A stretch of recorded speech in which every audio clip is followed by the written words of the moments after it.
Hello and welcome, and in today's video I'm going to discuss a Nazi war criminal, a Nazi murderer, and of all the characters I have discussed on this channel, this one is the closest to me. When I say he's the closest to me, it's because I knew a number of people who came into direct contact with him in the Sobibor death camp. Unfortunately, all these people are no longer alive, but I did have the opportunity even to film some of these people, and there were very, very long conversations with them on him, and in particular with one person who was Teuver Blatt, who was in the Sobibor death camp.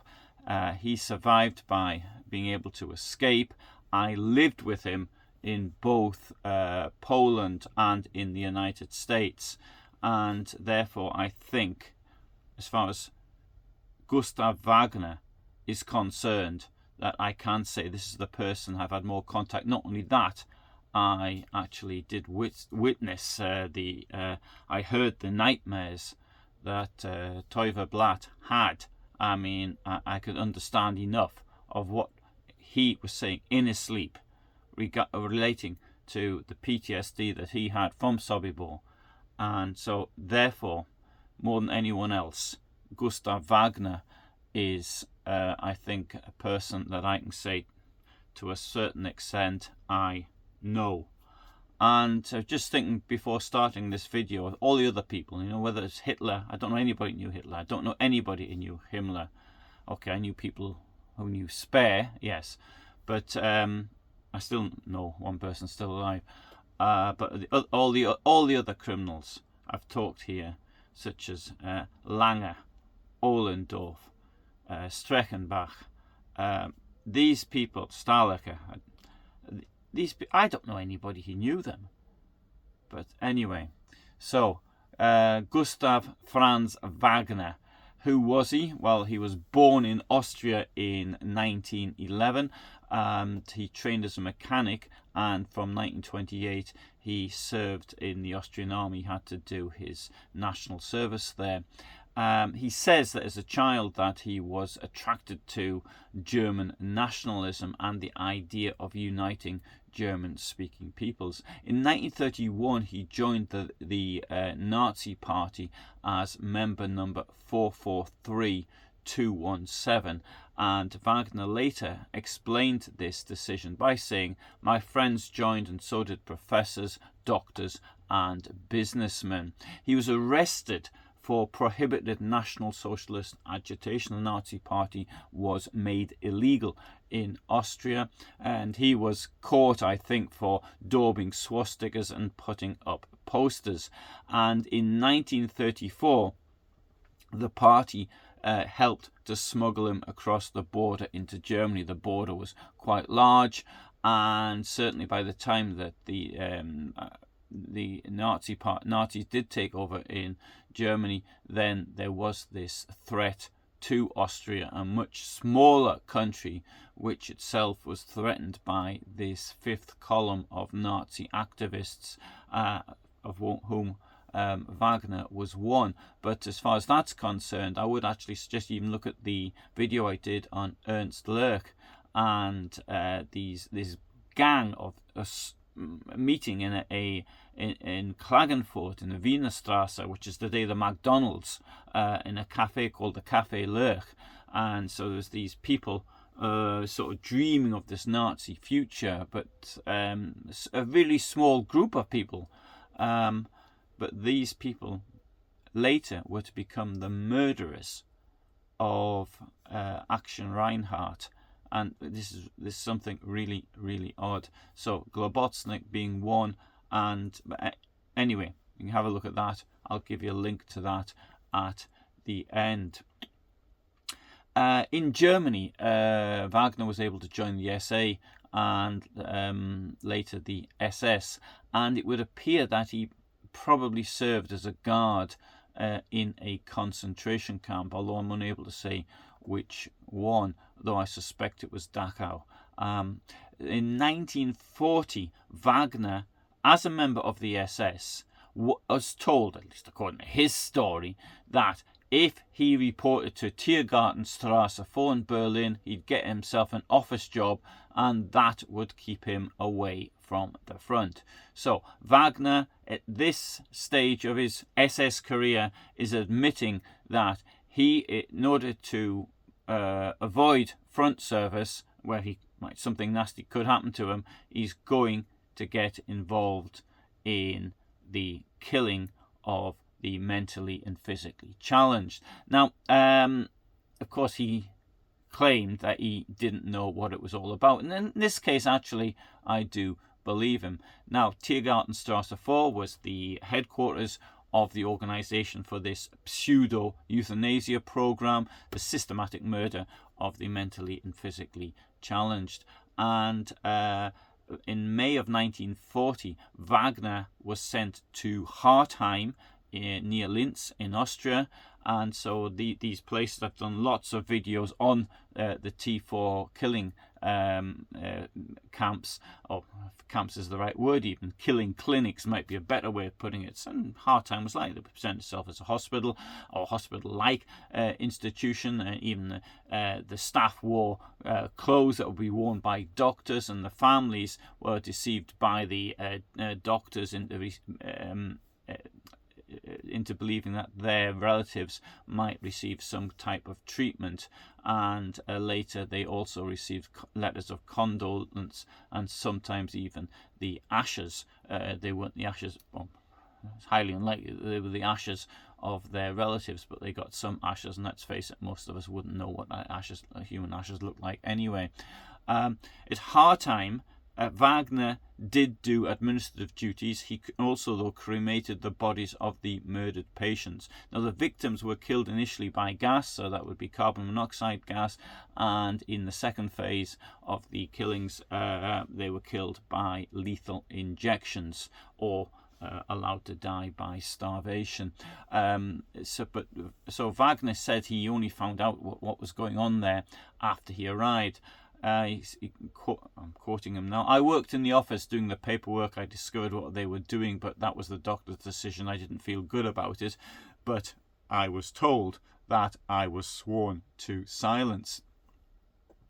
However, his own words undermine the image of this reluctant, even civil servant in a way. "I didn't think anything about it.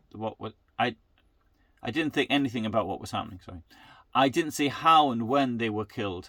Everyone knew it wasn't a pleasant business, but it was a matter for the doctors. We never discussed it. We just played cards in the evening. I mean, there were so many young girls and others, lots of young, healthy people, and we just didn't talk about it." Well, it seems odd to me, but I wasn't there.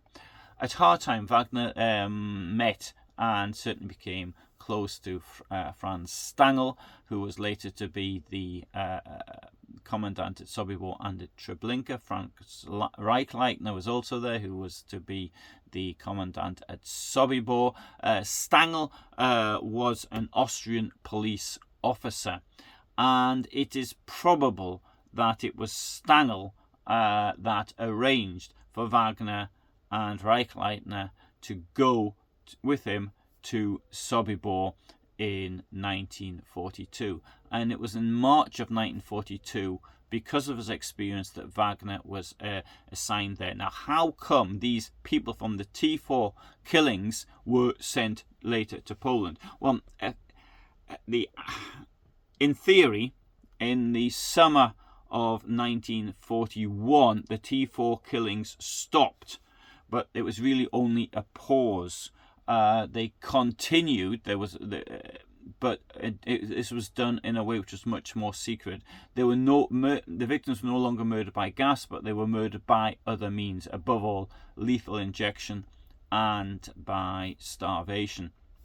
The people who had been there at these killing centres and taken care of duties like Wagner was doing, such as burning bodies, they then were considered possibly they would be redundant, and they were then, for this reason, sent to Poland. But of course the killings continued, but they continued in a much more surreptitious manner. It's worth pointing out, as far as the killings were concerned, in the T4 campaign, there was almost twice as many killed after it was officially abandoned than were killed during the official phase of it. The second phase, sometimes called Operation Brandt, is a name. One of Hitler's doctors was her Brandt. So Reichleitner, Stangl, and Wagner and others went to Sobibor, and so it was a location, it must have seemed almost in the middle of nowhere, very close to the former border with the Soviet Union until the Nazi invasion of the June 1941.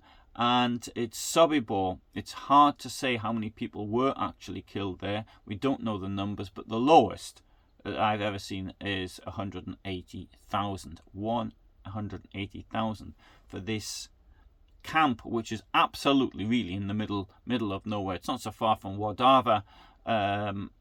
They used to arrange, maybe they still do, a running between Wardava and Sobibor camp on the day of the breakout from Sobibor, which was the 14th of October of 1943. Now, the Sobibor has now got a new museum, which I haven't seen, but I'm told it's very, very good. I did see the plans for it before it went ahead. Now, I was very much involved with Sobibor whilst Teuver Blatt was still alive, and as of today, I'm sitting here now, I haven't actually been there since the 14th of October 2013, which is my last visit to there. 2013 2014 was the last time I was there. There were other two camps, obviously, for gassing people: Operation Reinhard, Trebojec and Treblinka, and so the value effectively was because they were close to railway lines. But in the case of Sobibor, the railway line was out for a large part of the summer of 1942, when the Holocaust was really in full swing, and this was because of engineering works which had to take place there. But it's really odd because you've got this line and it's directly in front of the camp. Of course, there weren't many trains carrying passengers or other things actually going past it. And once the construction of this camp was complete, Wagner became the deputy commandant under Stangl, and his official title was the quartermaster sergeant of the camp. And it's said that Hitler referred to Wagner as one of the most deserving men of Operation Reinhard. I've got doubts over this quote actually, but I've said it anyway. So one of the things that Wagner did was he actually selected who would live and who would die. Some of the people were kept back for doing work on camp duty. That's how the survivors actually survived. Teuver Blatt, he described very clearly when he arrived how it was that, so he was a group of people who were taken there from Izbica by lorry. They arrived in the camp. The first thing they thought was, "Oh, this doesn't look so bad," because there was flower beds, that everything looked neat. The very first words were, of course, they said, "Oh, it's black with Ukrainians." They said so. The meaning black, meaning the uniforms. In fact, they weren't really all that black, but that was what the words that were said. But they sort of, in a way, sort of calmed down a bit after actually coming into the camp. But then there was a sort of selection, and then they realised that, so they had to line up, and they needed some people, as the previous day there'd been an attempted breakout, and their number of camp slaves, I should say, were required to do the work in the camp. And so that this is how Teuver Blatt was actually chosen, and he was chosen by Kurt Frenzel, to be his assistant to polish his boots and to keep his quarters clean and this type of things. That was the job. That's how he managed to actually survive. But other survivors were picked out for other reasons, that they needed something. More than anyone else, though, in this camp, Wagner was responsible for the daily interactions with the prisoners, and people described him as being cold-blooded. He was a sadist. He beat, thrashed, and tortured for no reason whatsoever. And I'll give you a quote here from Moshe Bahia, who says, "He was a handsome man, tall and blonde, a pure Aryan.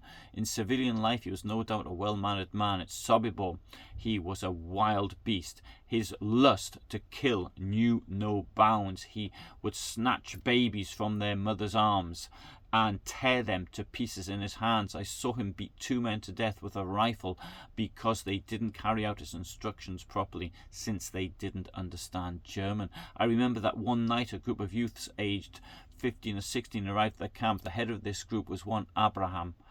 After a long and arduous work day, this young man collapsed on his pallet and fell asleep. Suddenly Wagner came into our barrack, and Abraham didn't hear him call to stand up. At once before him, furious, he pulled Abraham naked off his bed and began to beat him all over his body. When Wagner grew weary of the blows, he took out his revolver and killed him on the spot.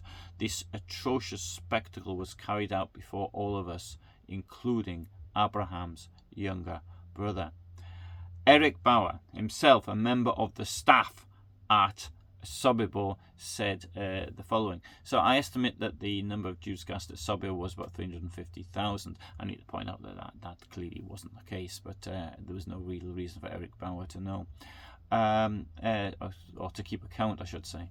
In the canteen at Sobibor, I once overheard a conversation between Karl Frenzel, Franz Stangl, and Gustav Wagner. They were discussing the number of victims in the death camps at Beaujets, Treblinka, and Sobibor, and expressed their regret that Sobibor came last in the competition. Bauer also stated that Wagner participated in gang rapes of female prisoners before killing them. I was blamed for being responsible for the deaths of the Jewish girls Ruth and Gisela, who lived in the so-called Forrester house. As it is known, the 2 girls lived there, and they were visited frequently by SS men. Orgies were conducted there. They were attended by Bollender, Gomersky, Karl Ludwig, Franz Stangl, Gustav Wagner, and Stoibel. I lived in the room above them, and due to these celebrations, I couldn't fall asleep after coming back from a long journey. So Esther Raab, another survivor. She was the only female survivor from the. Sorry, no, she wasn't. I'm saying. She was one of. She was the only female non-Polish survivor. There you go. She said that Wagner came into the warehouse with 2 thumbs in his pockets. You know, he needed blood. He had to kill somebody, even 2 or 3. Whoever came in front of him, he'd go around, pick his people like a drunk that needs a drink. He had to have blood. Sam Lehrer said after Wagner had beaten someone to death, his restless nail biting would stop. He'd become calm and happy. He would come and chat to people. And Teuver Blatt said he didn't kill the same way as did the other Germans. He didn't shoot, he tortured. He used an axe, a shovel, a whip, even his bare hands. I saw him pick up a shovel and simply split a man's head in 2. He didn't need a reason for doing it. Perhaps the man was moving too slow, but when he killed, he smiled. Murdering was his pleasure. You could see it in his face. He didn't consider it a duty. It was more his private matter. So, Lehrer remembered Wagner and another SS man beating a father and son to death with an axe handle. It took a few minutes.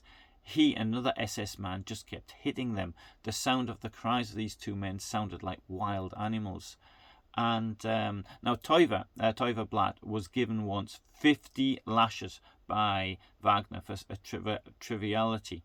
And he said that it made his stomach turn just to think of him, and his heart beat stronger. And Esther Raab, a quote from her,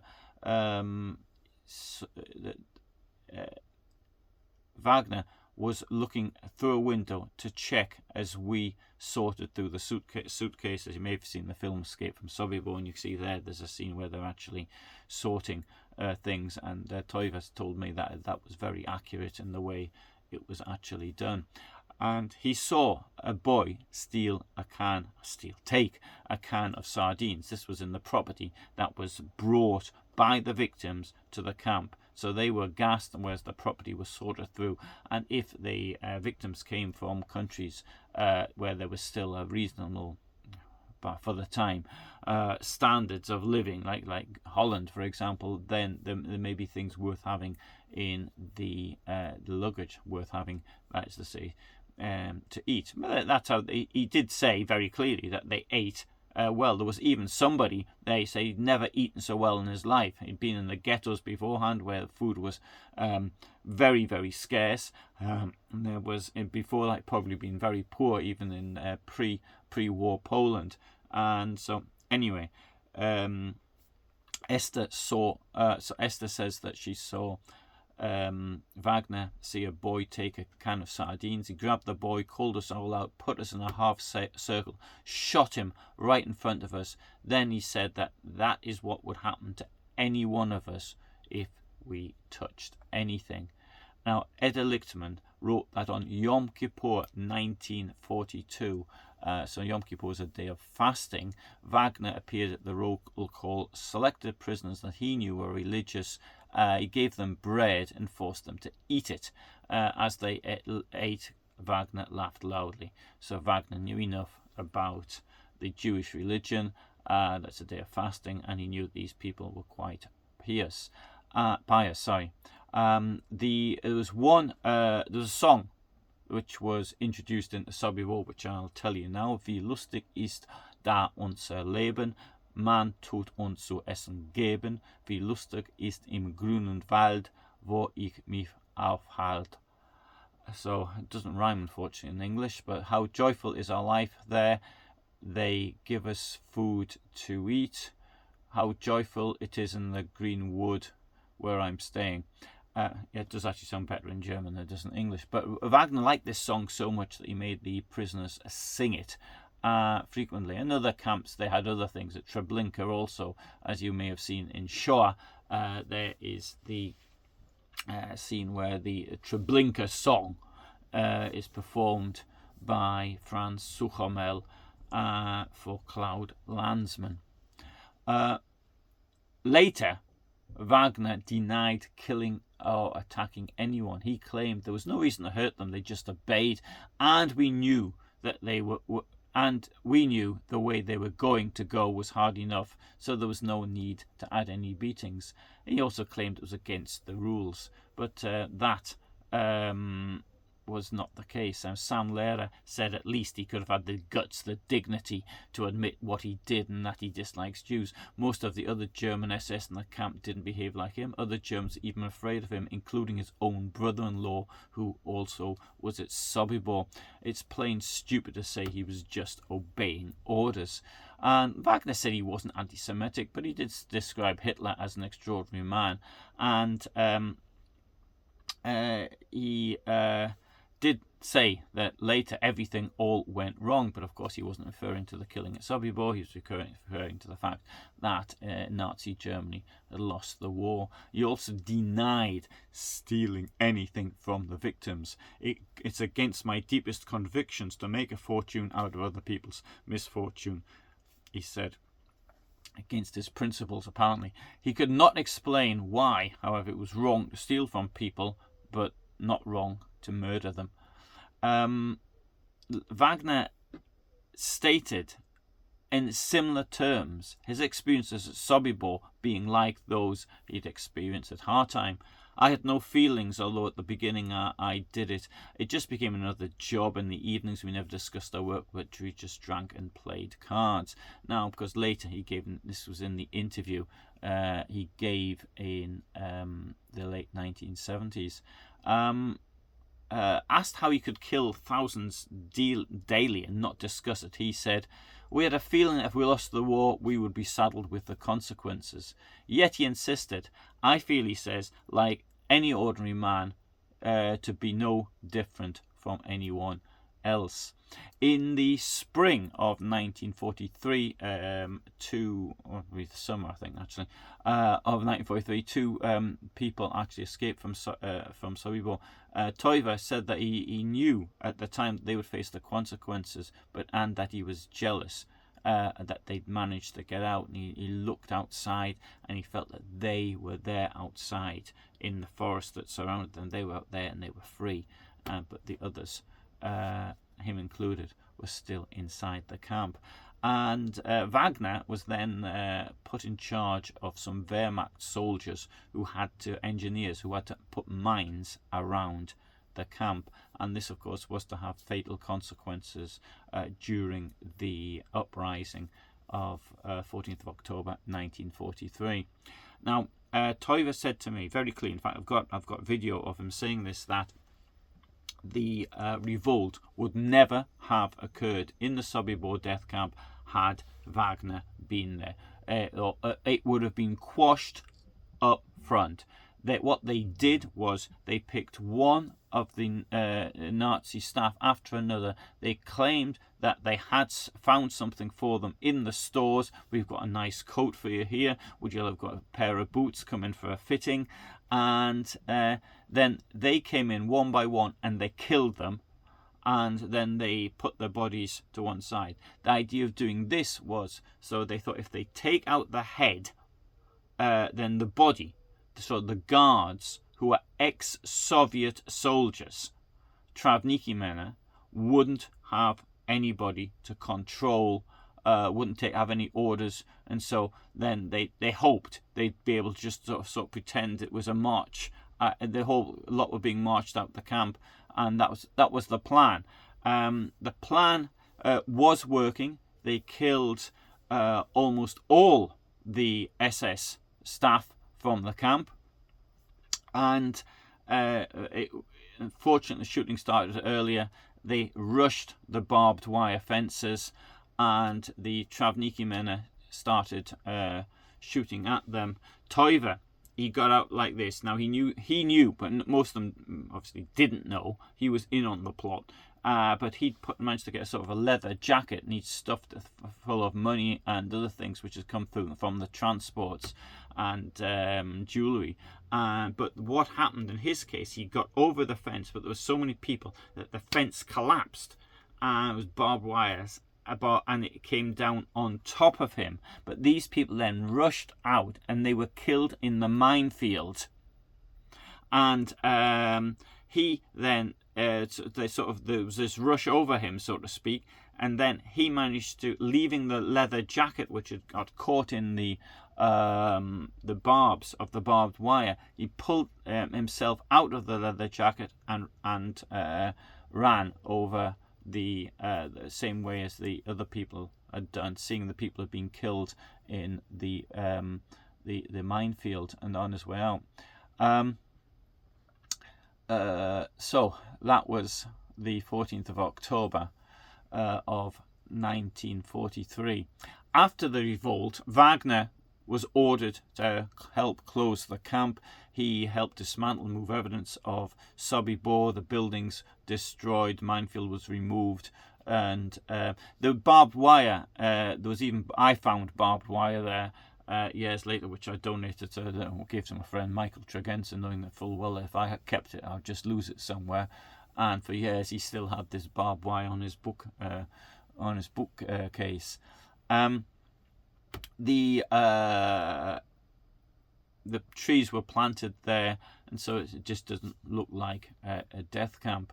And it would seem that those Jews who did this then were either murdered on the spot, if Kurt Frenzel's to be believed, as to what happened to those people who actually did that.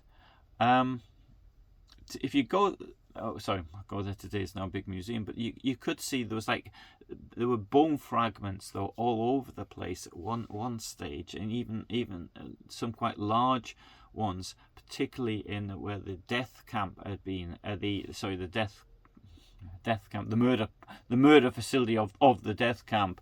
Lots of bone fragments there. Now, after this, Wagner was sent to Italy, or rather the part of what is today Slovenia, and this was the Adriatic coastal region. Franz Stangl was there. Franz Stangl went first there, and Stangl described in some detail to Gitta Sereni what it was like there. Christian Wirth, who had headed the death camp at Beaujetz, he was actually killed there. Globocnik was there. In fact, most of the Operation Reinhard staff were sent to this area, and the theory of Stangl was that they were sent there to get themselves killed because it was so dangerous. They did, however, send Italian Jews largely to Auschwitz, where nearly all of them were murdered, and they operated a concentration camp in Trieste, although it was comparatively small, in a rice factory. Now, as far as Wagner was concerned, he went back he retreated through northern Italy to Austria, and there he disguised himself as a regular military motorcyclist. He got himself some false papers. He was taken prisoner. He was released after three weeks. Anyway, in part 2, I shall discuss what happened to him after the war. And right, sorry. So I think actually, maybe because I was putting all my own stuff in here, which I hadn't actually written down anywhere, and I do have some notes in front of me, but they're somewhat disjointed. Because I started adding all this stuff that people had told me, maybe I don't know if I stuck to the point enough. Anyway, good. So thanks very much for listening. I'll upload part 2 when I get around to it. I upload every day at 2000 hours my time. I live in Poland and in Germany. I travel around. As you can see, I'm now in my motorhome. I visit these places. I can also offer channel membership for those who might be interested. Channel membership costs £5, €6, $6, and it gives access to over 800 members only videos. But for the moment, from me in Germany, thanks for watching, and bye for now.